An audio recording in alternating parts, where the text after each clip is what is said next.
ونفسه بسم اللہ الرحمن الرحیم۔ یہ سورۃ حامیم السجدہ، اس کی پہلی 5 آیات پچھلے سبق میں ہم نے پڑھی تھی۔ آج 6 آیت جو قل انما انا بشر مثلکم سے شروع ہوتی ہے، یہاں سے ہم انشاءاللہ آج پڑھیں گے۔ اللہ تعالیٰ فرماتے ہیں قل انما انا بشر مثلکم یوحی الی انما الہکم الہ واحد فاستقیموا الیہ۔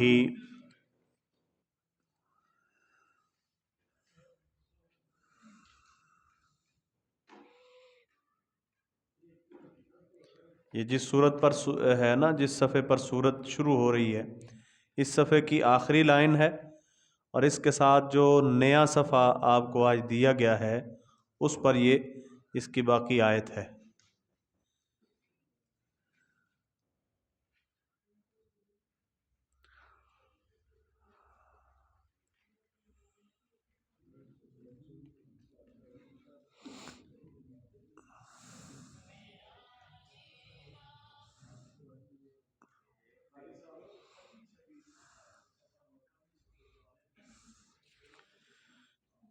تیئیس اور اس کے بعد 24-25،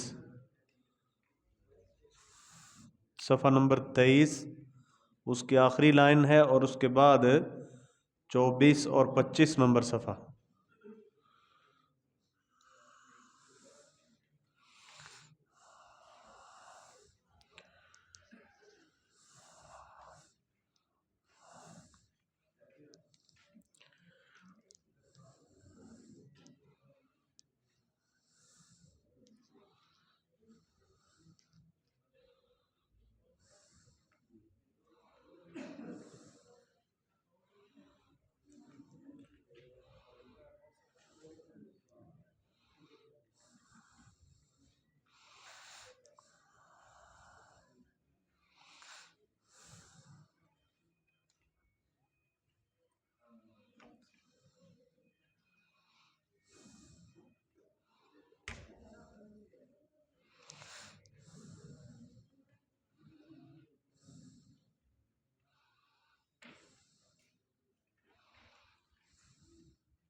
جی پڑھیں۔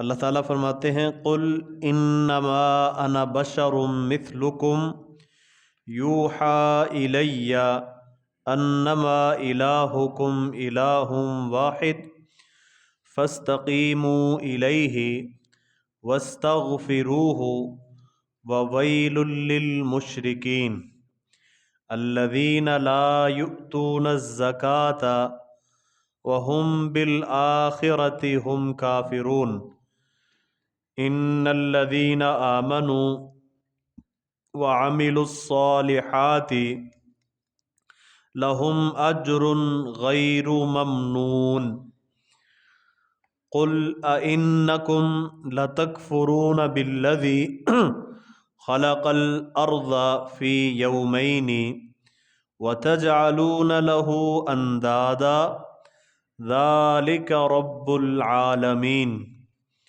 وَجَعَلَ فِيهَا رَوَاسِيَ مِنْ فَوْقِهَا وَبَارَكَ فِيهَا وَقَدَّرَ فِيهَا أَقْوَاتَهَا فِي 4 أَيَّامٍ سَوَاءً لِلسَّائِلِينَ۔ قل کہہ دے انما انا بشر، سوائے اس کے کچھ نہیں کہ انا میں بشر ایک بشر ہوں،